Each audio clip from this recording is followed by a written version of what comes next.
Sejarah Siddhartha Gautama bagian ketiga. Setelah mengalahkan gerombolan Mara, suasana pun kembali tenang. Para dewa yang tadinya menghilang kini mulai muncul kembali mengelilingi Pertapa Gautama. Pertapa Gautama kembali melanjutkan meditasinya, terpisah jauh dari nafsu indera dan pikiran buruk. Beliau mencapai tingkatan meditasi yang disebut jana pertama. Tubuh dan pikiran beliau terisi penuh dengan kenikmatan transendental dan kebahagiaan transendental yang disertai dengan usaha untuk mengkonsentrasikan pikiran dan keseimbangan pemusatan pikiran. Namun perasaan bahagia yang luar biasa ini tidak sampai menguasai pikiran beliau.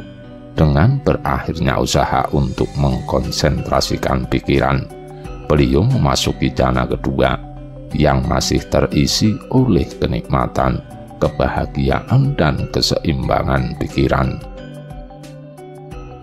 Dengan berakhirnya kenikmatan, beliau memasuki jana ketiga yang masih terisi oleh kebahagiaan dan keseimbangan pikiran. Dengan berakhirnya kebahagiaan, beliau memasuki jana keempat yang hanya terisi oleh keseimbangan pikiran murni, tanpa kebahagiaan maupun kesedihan.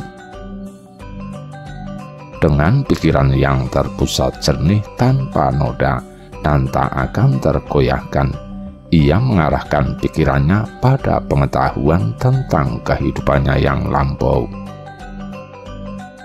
Pertapa Gautama melihat kembali banyak kehidupannya di masa lalu, 1 kehidupan, 2, 3, 10, 100, 1000, 100.000 kehidupan, dan seterusnya. Ia melihat penyusutan alam semesta, pemuaian alam semesta. Ada banyak sekali siklus penyusutan pemuaian alam semesta yang dilihatnya. Semua rincian keadaannya saat kehidupan yang lampau dilihatnya dengan sangat jelas. Lahirnya, bagaimana perjalanan hidupnya, dan matinya semua terlihat dengan sangat jelas.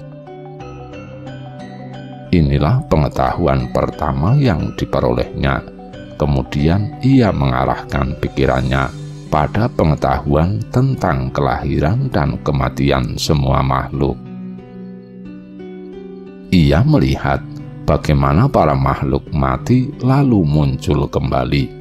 Terlihat jelas bagaimana para makhluk yang telah melakukan kejahatan dengan tubuh, ucapan, dan pikiran setelah mati lalu muncul kembali dalam keadaan yang menderita.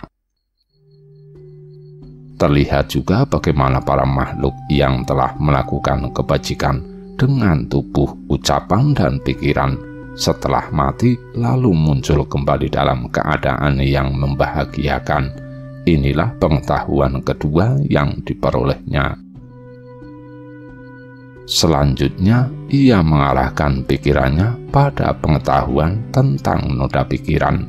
Ia melihat hakikat penderitaan, sebab penderitaan, lenyapnya penderitaan, dan cara untuk menghentikan penderitaan.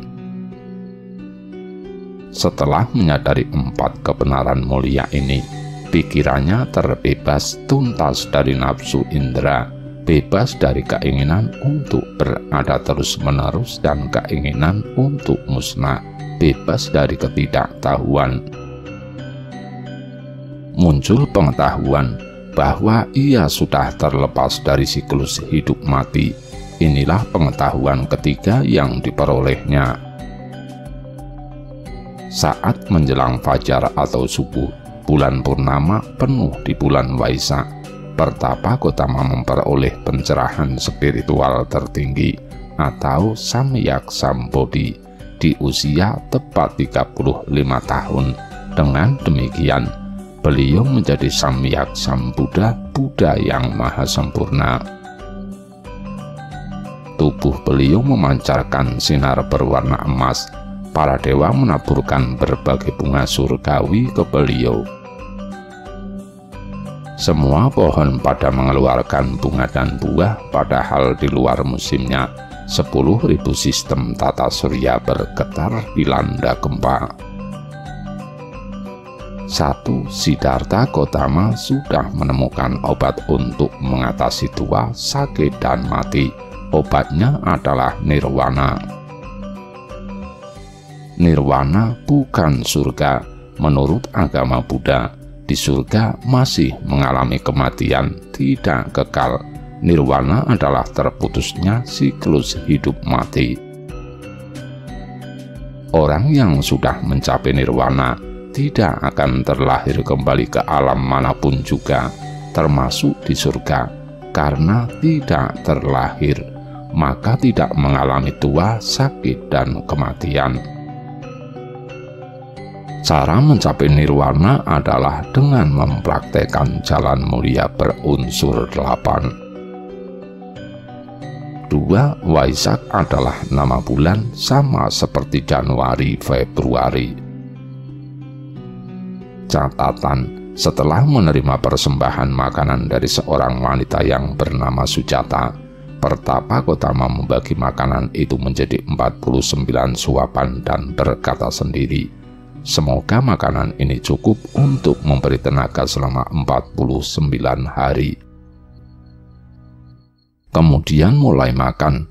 Beliau sudah berniat untuk tidak bangkit dari meditasinya sebelum menjadi Buddha, dan beliau tahu batas daya tahannya adalah 49 hari tanpa makan dan minum. Jadi cuma ada 2 kemungkinan terakhir, menjadi Buddha atau mati. Beliau bisa membuat target seperti itu karena beliau sudah menyempurnakan seluruh sifat mulia yang dibutuhkan untuk menjadi Buddha. Jadi hanya tinggal butuh sentuhan akhir saja. Ternyata keesokan paginya beliau menjadi Buddha, dan setelah itu inilah 48 hari kegiatan beliau yang tanpa makan dan minum. Minggu pertama, menikmati rasa nirwana di bawah pohon Bodhi. Minggu kedua, berdiri sambil menatap pohon Bodhi tanpa berkedip, konon untuk mengungkapkan rasa terima kasih, karena disitulah beliau menjadi Buddha. Minggu ketiga, beliau tahu bahwa masih banyak dewa yang meragukan apakah benar beliau telah menjadi Buddha. Untuk menghilangkan keraguan ini, beliau menciptakan jembatan emas di angkasa dan berjalan mondar-mandir di sana. Minggu keempat, beliau menciptakan ruangan yang terbuat dari permata, kemudian bermeditasi di sana. Beliau merenungkan ajaran tingkat tinggi yang disebut Abhidhamma. Tubuh beliau memancarkan sinar 6 warna, yaitu biru, kuning, merah, putih, jingga, dan campuran kelima warna ini. Minggu kelima kembali menikmati rasa nirwana. Saat itu ada 3 makhluk halus, namanya Tanha, Rati, dan Raga. Mereka adalah bidadari anak dari Dewa Mara, yaitu Dewa Nafsu dan Kejahatan. Mereka datang untuk menggoda Sang Buddha dengan tarian sensual dan daya magisnya. Namun beliau tidak terpengaruh, malah 3 bidadari ini yang kecapean dan stres sendiri. Minggu keenam, bermeditasi di bawah pohon Mucalinda. Saat itu akan turun hujan lebat. Kemudian muncullah seekor ular kobra raksasa. Ular ini melilitkan badannya ke tubuh Sang Buddha dan memayungi beliau dengan kepalanya. Setelah hujan reda, ular ini berubah wujud menjadi seorang pemuda dan memberi hormat pada Sang Buddha. Minggu ketujuh, bermeditasi di bawah pohon Rajayatana. Di hari ke-49, datanglah dua pedagang dari Kashmir. Mereka memberi persembahan makanan pada Sang Buddha. Setelah Buddha berpuasa selama 49 hari, di hari yang ke-50 pagi datanglah dua orang pedagang dari Kashmir. Mereka bernama Tapusa dan Balika. Mereka sedang dalam perjalanan dagang dan kebetulan lewat dekat tempat Buddha. Saat itu kereta kerpu yang mereka tumpangi mendadak mogok. Kemudian sesosok makhluk halus yang tinggal di pohon memberitahu mereka bahwa ada orang suci yang butuh makan. Tapusa dan Balika lalu memberi persembahan kue beras dan madu kepada Buddha. Saat akan menerimanya, Buddha tertegun, sebab para Buddha di sepanjang zaman tidak pernah menerima persembahan makanan tanpa wadah, sedangkan mangkuk beliau sudah dibuang ke Sungai Neranjana. Saat itulah muncul 4 raja dewa dari 4 penjuru mata angin, Datarata dari timur, Virulaka dari selatan, Virupaka dari barat, dan Kuvera dari utara. Masing-masing membawa sebuah mangkuk dan dipersembahkan pada Buddha. Oleh Buddha, keempat mangkuk ini dijadikan satu mangkuk dengan menggunakan kesaktiannya. Barulah setelah itu Buddha bisa menerima persembahan makanan dari Tapusa dan Balika. Setelah Buddha selesai makan, Tapusa dan Balika mohon diterima sebagai pengikut Buddha.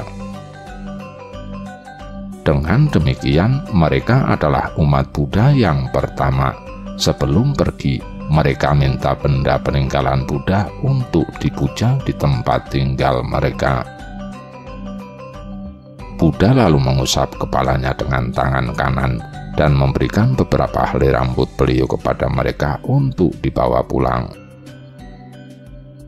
Tapusa dan Balika kemudian melanjutkan perjalanan dagang mereka. Setelah itu mereka pulang kampung dan mendirikan sebuah kuil untuk menyemayamkan rambut Buddha.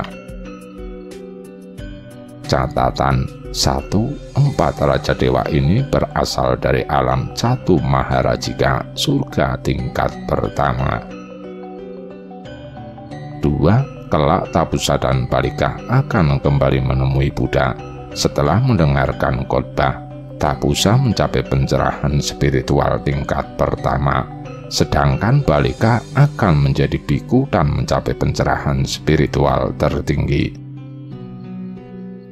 Setelah Buddha berpuasa selama 7 minggu, beliau menerima persembahan makanan dari Tapusa dan Balika.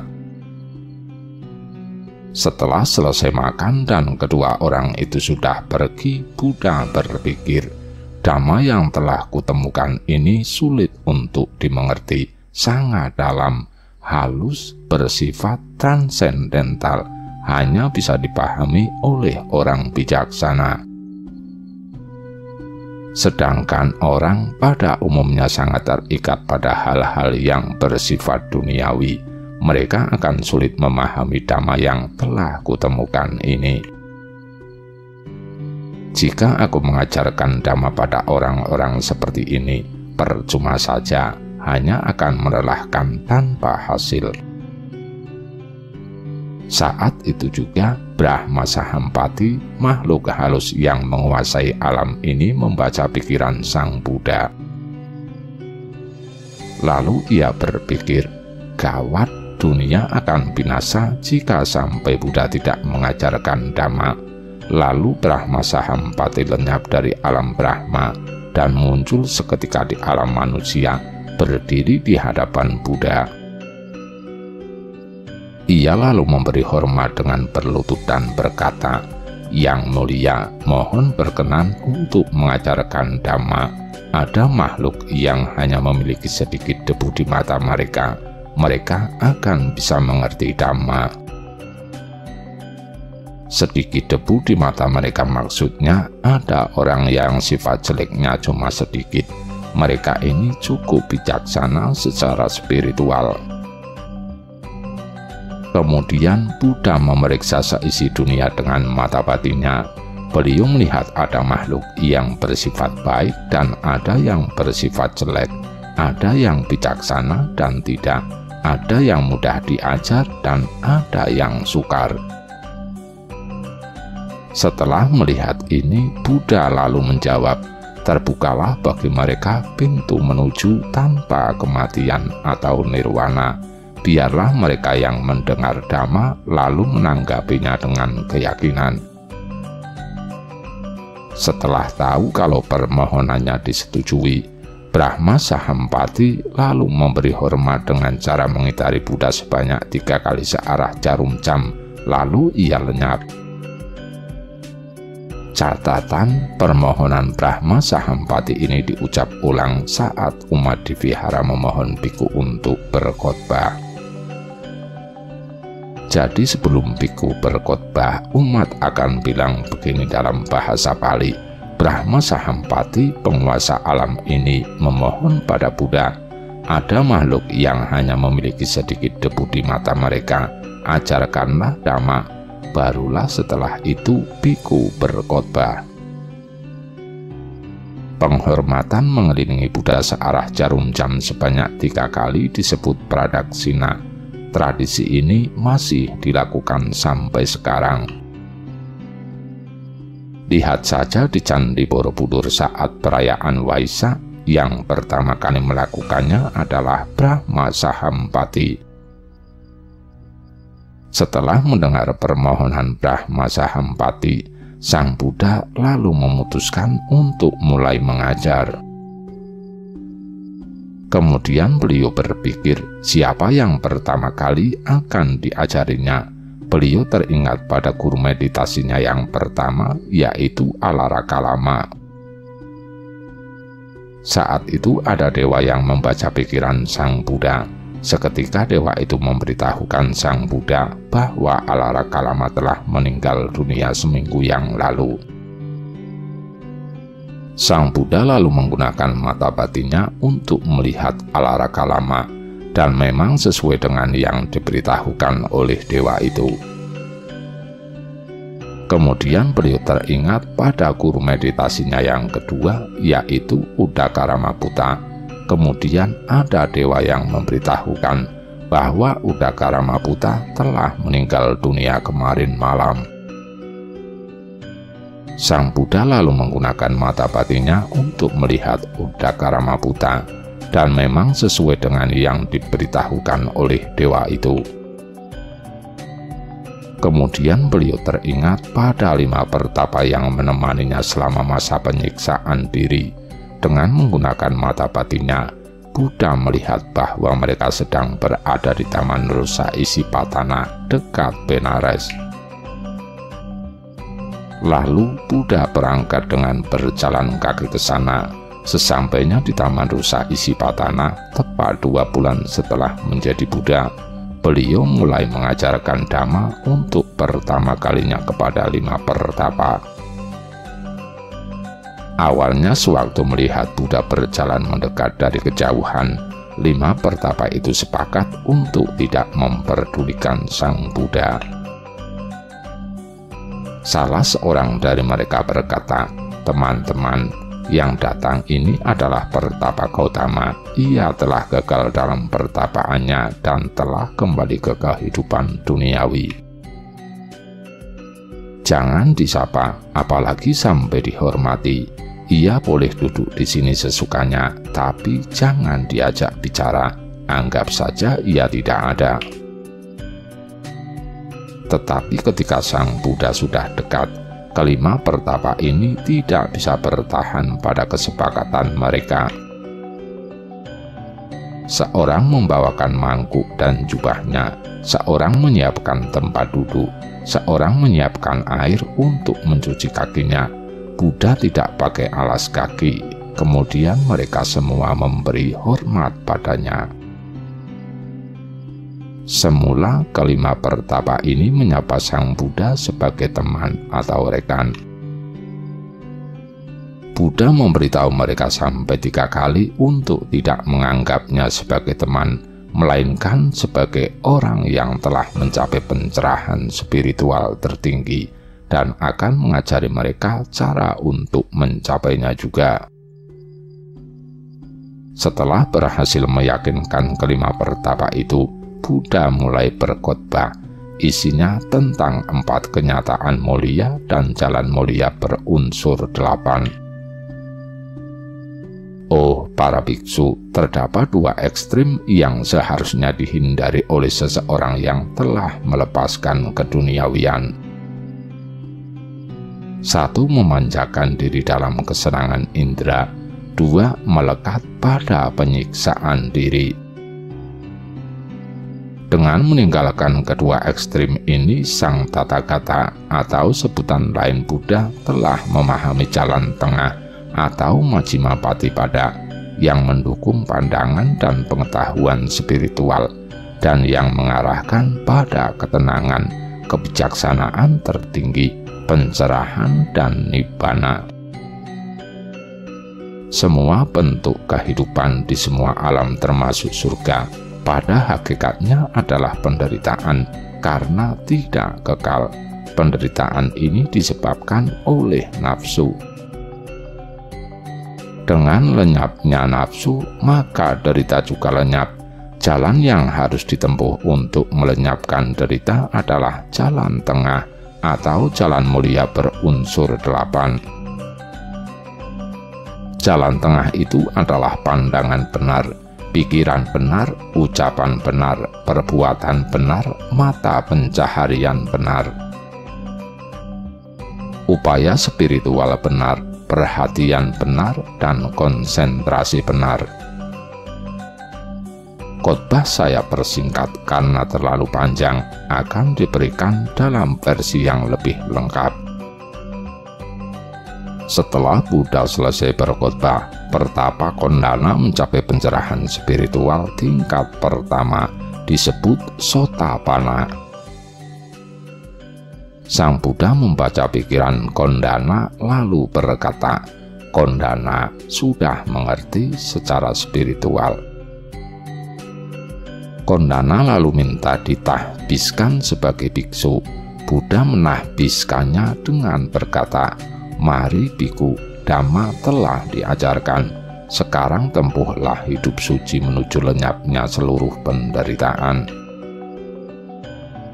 Dengan demikian, Kondana menjadi biksu yang pertama.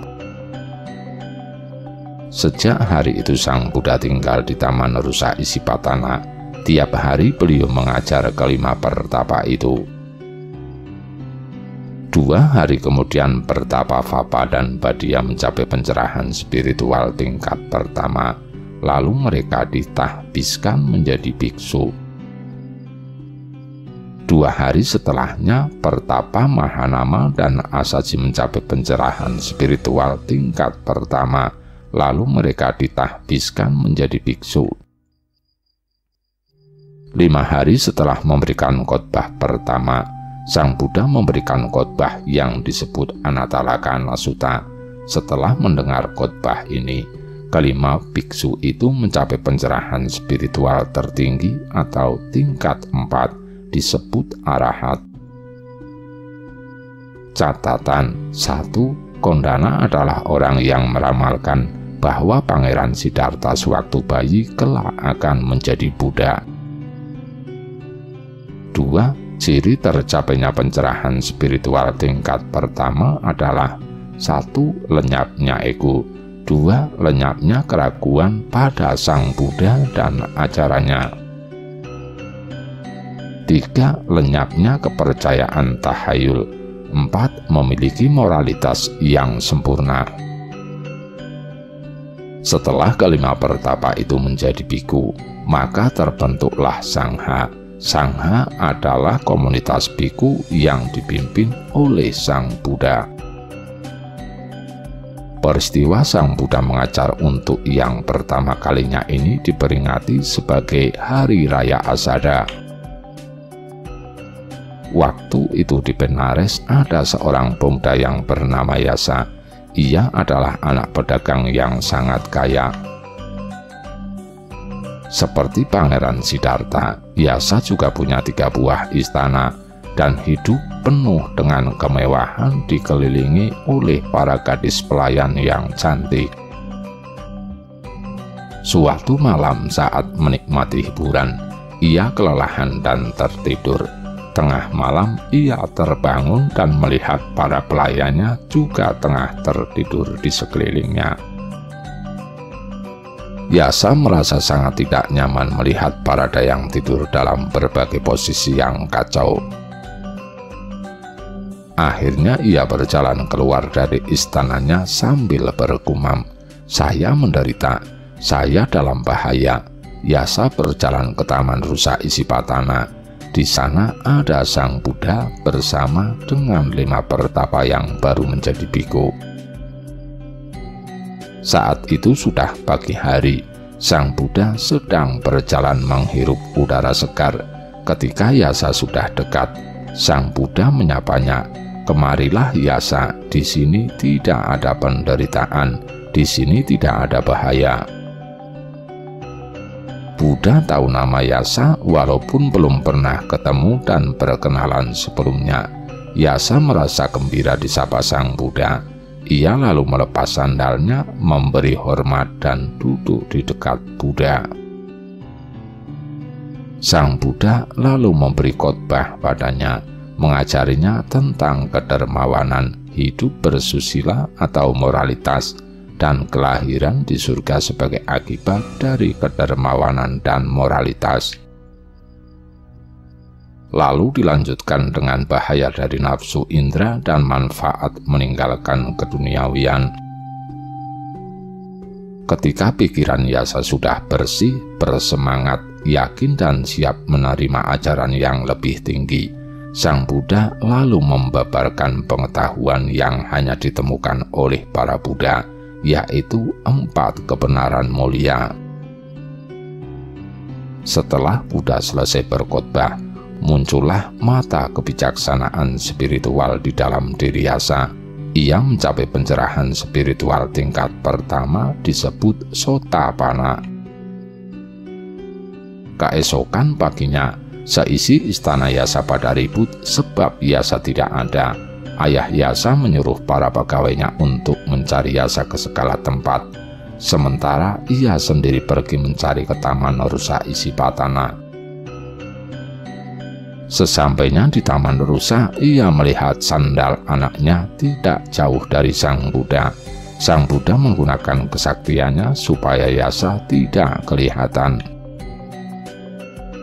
Lalu ayah Yasa mendekati Buddha dan bertanya, apakah beliau melihat anaknya? Buddha menjawab, "Duduklah di sini. Jika Anda duduk di sini, nanti Anda akan bisa melihat anak Anda yang juga sedang duduk di sini."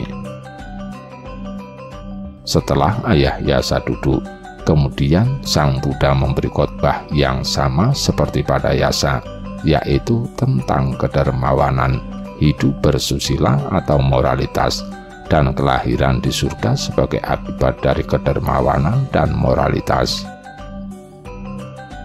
Lalu dilanjutkan dengan bahaya dari nafsu indera dan manfaat meninggalkan keduniawian.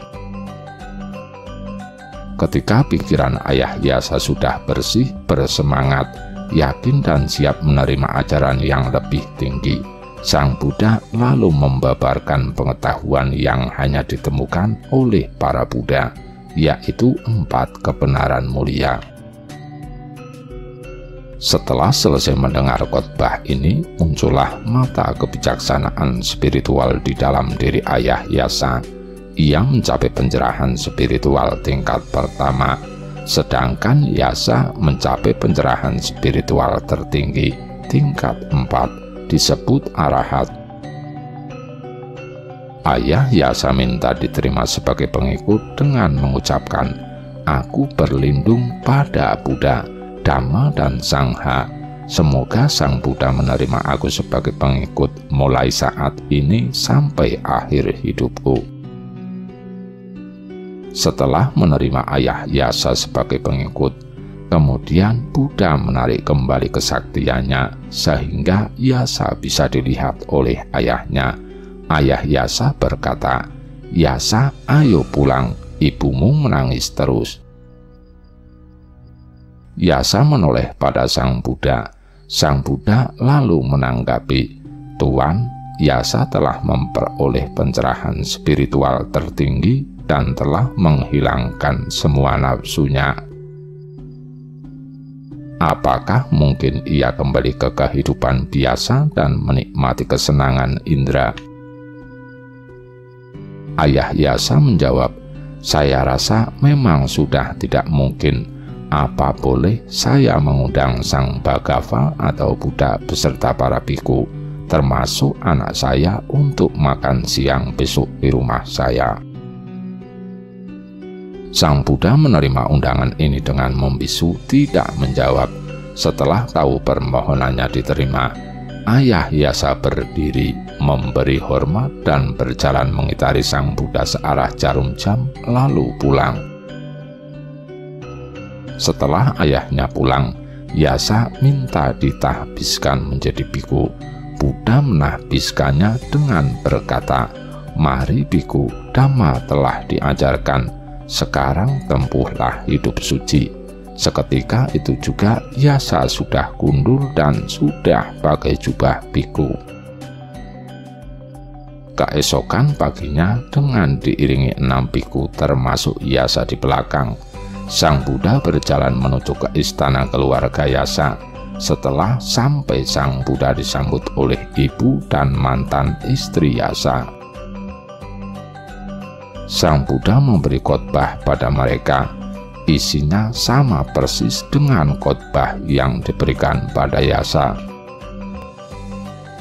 Mereka berdua lalu mencapai pencerahan spiritual tingkat pertama dan minta diterima sebagai pengikut.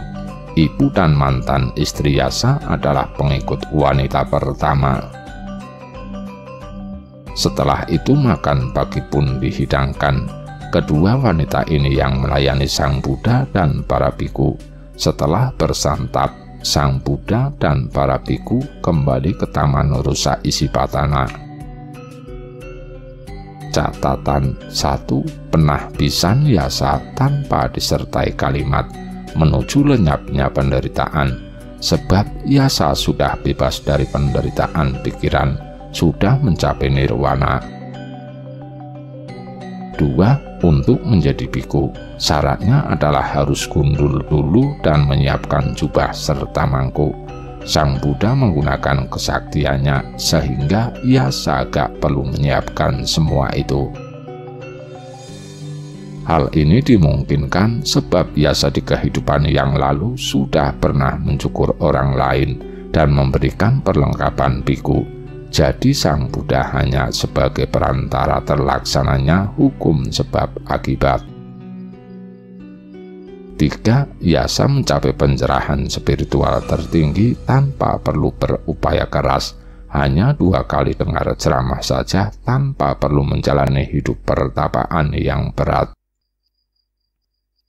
Hal ini karena di kehidupan yang lalu, Yasa adalah seorang pertapa yang sudah mempraktekkan Dhamma hingga nyaris sempurna, tinggal butuh sedikit sentuhan akhir saja. Di Benares, Yasa punya 4 teman, semuanya anak orang kaya. Mereka adalah Vimala, Subahu, Punaji, dan Gavamwati. Setelah mendengar Yasa menjadi biku, mereka berpikir bahwa hanya ajaran yang luar biasalah yang bisa membuat Yasa meninggalkan kehidupannya yang mewah. Kemudian mereka menemui Yasa. Yasa lalu mengajak mereka menghadap Buddha. Setelah mereka mendengar khotbah dari Buddha, mereka semua mencapai pencerahan spiritual tingkat pertama dan kemudian menjadi biku. Setelah mendapat pelajaran lanjutan, mereka berempat mencapai pencerahan spiritual tertinggi. Biksu Yasa masih mempunyai banyak teman lain yang tinggal di luar kota. Semuanya berjumlah 50 orang. Mendengar Yasa menjadi biku, mereka pun akhirnya tertarik menjadi biku dan dalam waktu singkat menjadi arahat.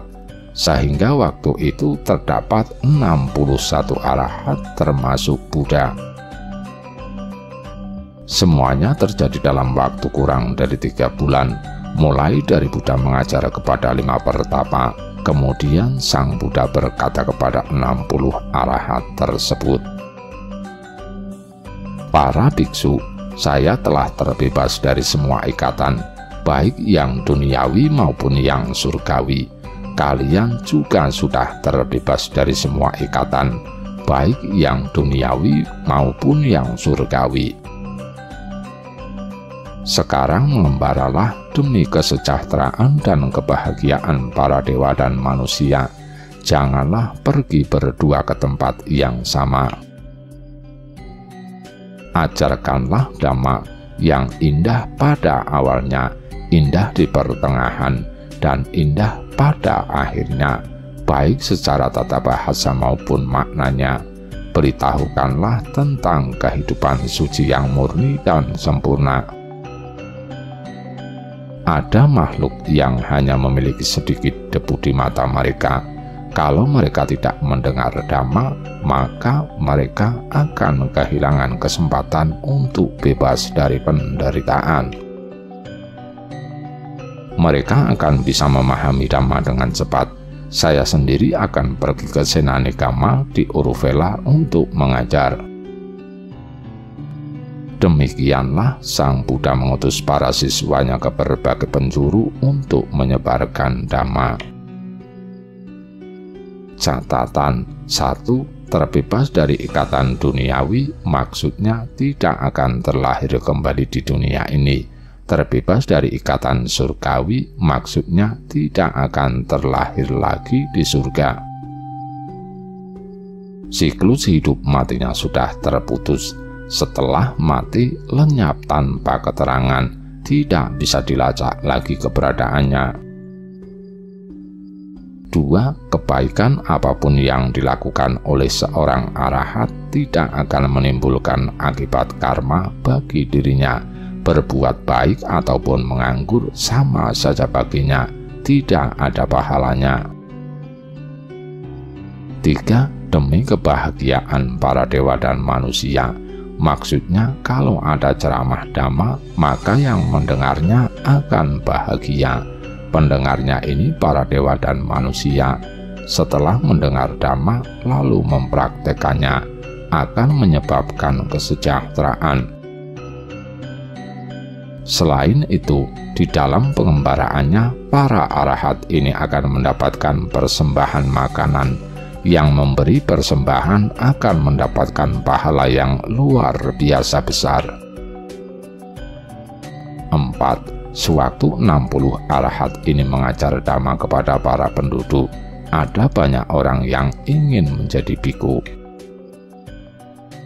Karena mereka belum punya kewenangan untuk menahbiskan seseorang menjadi biksu, maka mereka terpaksa mengajak orang itu menghadap Sang Buddha. Padahal perjalanannya jauh dan melelahkan. Melihat kesulitan ini, maka Sang Buddha memperkenankan para biksu untuk menahbiskannya seseorang menjadi biksu. Hal ini tercantum dalam kitab Vinaya Pitaka. Saya perkenankan kalian, oh para biksu, untuk menahbiskan orang lain menjadi biksu. Inilah yang harus dilakukan. Rambut dan kumisnya harus dicukur habis, mengenakan jubah kasaya, jubah yang dicelup getah kayu tertentu, memberi hormat dengan merangkapkan kedua tangannya, lalu berlutut di hadapan biksu penahbis. Selanjutnya kalian harus mengucapkan dan mereka harus mengulang ucapanmu. Aku berlindung pada Buddha, aku berlindung pada Dhamma, aku berlindung pada Sangha. Demikianlah sampai 3 kali. Mulai saat itu ada 2 cara penahbisan. Pertama yang dilakukan oleh Sang Buddha sendiri disebut Ehi Biku Upasambada. Kedua yang dilakukan oleh biku disebut Tisanaragama Upasampada. Setelah mengutus 60 arahat ke berbagai penjuru, Sang Buddha berangkat menuju Uruvela. Dalam perjalanannya, beliau mampir ke sebuah hutan yang bernama Kapasika. Saat itu ada 30 orang dari kalangan bangsawan beserta para istri mereka masing-masing sedang berekreasi di hutan yang sama. Salah seorang dari mereka tidak menikah, lalu ia mengajak seorang wanita penghibur untuk menemaninya. Saat mereka sedang asik bersenang-senang, wanita penghibur itu mencuri uang dan perhiasan mereka, lalu melarikan diri. Setelah sadar kecurian, mereka lalu mengejar wanita itu. Ketika sedang menjelajahi hutan, mereka melihat Sang Buddha sedang duduk di bawah pohon. Mereka menghampiri beliau lalu bertanya, "Apakah guru melihat seorang wanita barusan lewat sini?" Buddha menjawab, "Memangnya ada apa?" Mereka lalu menceritakan apa yang telah terjadi. Sang Buddha berkata pada mereka, "Mana yang lebih baik, mencari wanita itu atau mencari dirimu sendiri?" "Sebenarnya memang lebih baik mencari diri kami sendiri. Kalau begitu duduklah, saya akan mengajarkan Dhamma kepada kalian." Setelah mereka semua duduk, Sang Buddha lalu mulai berkhotbah, menjelaskan tentang kedermawanan, hidup bersusila atau moralitas, dan kelahiran di surga sebagai akibat dari kedermawanan dan moralitas. Lalu dilanjutkan dengan bahaya dari perbuatan jahat, keburukan nafsu indera, dan manfaat meninggalkan keduniawian. Ketika pikiran mereka sudah bersih, bersemangat, yakin, dan siap menerima ajaran yang lebih tinggi, Sang Buddha lalu membabarkan pengetahuan yang hanya ditemukan oleh para Buddha, yaitu 4 kebenaran mulia. Setelah Buddha selesai berkhotbah, muncullah mata kebijaksanaan spiritual di dalam diri mereka. Ada yang mencapai pencerahan spiritual tingkat pertama, kedua, dan ketiga. Lalu mereka minta ditahbiskan menjadi biksu. Sang Buddha mengangkat tangan kanannya seraya berkata, "Mari para biksu, Dhamma telah diajarkan. Sekarang tempuhlah hidup suci menuju lenyapnya semua penderitaan." Seketika itu juga mereka semua sudah gundul dan sudah pakai jubah biksu. Peralatan biksunya sudah lengkap. Catatan 1. Kelak mereka akan mencapai pencerahan spiritual tertinggi setelah mendengar Anamata Sutta, yaitu khotbah tentang siklus hidup mati yang tidak berujung pangkal. 2. Di caturulan pertama, khotbah Buddha cuma itu-itu saja, karena memang dengan itu saja sudah cukup untuk memunculkan pengetahuan spiritual bagi para pendengarnya. Tetapi dengan berjalannya waktu, jumlah biksu dan umat awam makin banyak. Persoalan yang dihadapi juga makin kompleks, maka khotbah Buddha makin bervariasi menyesuaikan dengan keadaan. 3. Di awal berdirinya agama Buddha, hampir semua biksu bisa mencapai pencerahan spiritual dengan sangat mudah, sebab di kehidupan yang lalu mereka adalah para pertapa yang sudah mempraktekkan meditasi dengan sempurna. Mereka juga sudah melakukan kebajikan yang luar biasa. Akibatnya di kehidupan yang sekarang mereka terlahir sebagai anak orang kaya yang berkedudukan tinggi, bisa bertemu dan belajar langsung dari Buddha, dan mencapai pencerahan spiritual dengan mudah. Seiring waktu akan ada banyak orang dari seluruh lapisan masyarakat yang jadi biksu. Mereka pada umumnya harus berusaha keras untuk bisa mencapai pencerahan spiritual. Setelah menahbiskan 30 bangsawan menjadi biksu, Sang Buddha melanjutkan perjalanannya ke Uruvela.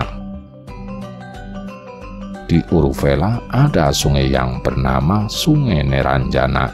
Di 3 tempat di sisi Sungai Neranjana tinggallah 3 pertapa bersaudara. Mereka adalah para pertapa yang memuja api. Yang sulung bernama Uruvela Kasapa. Ia tinggal di hulu sungai bersama dengan 500 pengikut. Adiknya bernama Nadi Kasapa. Ia tinggal di hilir sungai bersama dengan 300 pengikut. Yang bungsu bernama Gaya Kasapa. Ia tinggal di muara sungai bersama dengan 200 pengikut. Saat Buddha tiba di Uruvela, beliau mampir ke pondok Uruvela Kasapa dan minta untuk bermalam di pondoknya. Uruvela Kasapa mempersilahkan, tetapi ia memperingatkan bahwa ada ular kobra ganas di sana. Ular kobra itu adalah penjaga api suci yang ada di pondok utama. Sang Buddha lalu masuk ke dalam pondok dan bermeditasi. Tengah malam muncullah ular kobra yang dimaksud. Ia mendesis dan menyemburkan uap beracun ke arah Buddha. Ular itu berusaha untuk mematuk Buddha, tapi tidak bisa. Di sekeliling tubuh Buddha seperti ada bersih yang tidak dapat ditembus. Buddha memancarkan pikiran cinta kasih pada ular itu. Akhirnya ular itu menjadi jinak. Keesokan paginya, Uruvela Kasapa beserta para pengikutnya masuk ke dalam pondok utama. Mereka mengira akan menemukan mayat Buddha. Alangkah kagetnya mereka ketika melihat Buddha sedang duduk dan masih hidup. Uruvela Kasapa bertanya pada Buddha, "Di mana ular kobra itu?" Buddha lalu berdiri dan membuka tutup mangkuk beliau, lalu ditunjukkan pada Uruvela Kasapa sambil berkata, "Ular Anda ada di sini." Uruvela Kasapa beserta para pengikutnya langsung lari keluar pondok. Catatan, sebenarnya bukan ular kobra biasa, tapi siluman. Setelah kejadian Buddha menjinakkan ular kobra, Uruvela Kasapa berpikir, meskipun pertama-tama maksudnya Buddha Sakti, namun tetap saja ia bukanlah orang suci seperti diriku. Uruvela Kasapa mempersilahkan Buddha untuk tetap tinggal di sekitar pertapaannya, dan ia berjanji akan menyediakan makanan setiap hari buat Buddha. Buddha tinggal di hutan di dekat sana. Suatu malam datanglah 4 raja dewa dari alam Catu Maharajika, surga tingkat pertama, mengunjungi Sang Buddha. Keempat dewa ini tampak seperti kobaran api raksasa. Setelah itu muncullah satu sinar yang lebih terang lagi, Dewa Saka, raja dewa yang menguasai alam Tavatimsa, surga tingkat kedua, yang datang mengunjungi Sang Buddha. Lalu muncul lagi satu sinar yang jauh lebih terang dari semuanya, seterang matahari, Brahma Sahampati, sang penguasa alam yang datang mengunjungi Sang Buddha. Alhasil daerah di sekitar sana termasuk pertapaan Uruvela Kasapa menjadi terang benderang bagaikan siang hari. Uruvela Kasapa yang melihat peristiwa itu tahu kalau Buddha sedang dihormati oleh para dewa, namun ia tetap berpikir, meskipun pertapa Gotama maksudnya Sang Buddha Sakti, namun tetap saja ia bukanlah orang suci seperti diriku. Beberapa hari kemudian ada perayaan besar semacam hari raya. Para penduduk sekitar akan berkumpul di pertapaan Uruvela Kasapa untuk melakukan upacara ritual dan mendengarkan khotbah. Sehari sebelum perayaan, Uruvela Kasapa berpikir, jika para penduduk sampai melihat dan mendengar pertapa Gotama berkhotbah, maka mereka akan bersimpati dan memberi persembahan padanya. Aku malah dilupakan. Bagaimana ini? Semoga Pertapa Gotama tidak ada di sini saat hari raya. Saat hari raya tiba, Sang Buddha tidak datang ke pertapaan Kassapa untuk mengambil makanan, sehingga tidak ada di tempat perayaan. Keesokan paginya, Buddha baru datang lagi. Uruvela Kassapa bertanya pada beliau, "Kenapa kemarin Anda tidak kelihatan?" Buddha menjawab, "Bukankah Anda memang tidak mau kalau saya hadir saat perayaan?" Uruvela Kassapa tercengang. Buddha bisa membaca pikirannya, namun ia tetap berpikir, meskipun Pertapa Gotama sakti, namun tetap saja ia bukanlah orang suci seperti diriku. Bersambung Rahayu, Rahayu, Rahayu.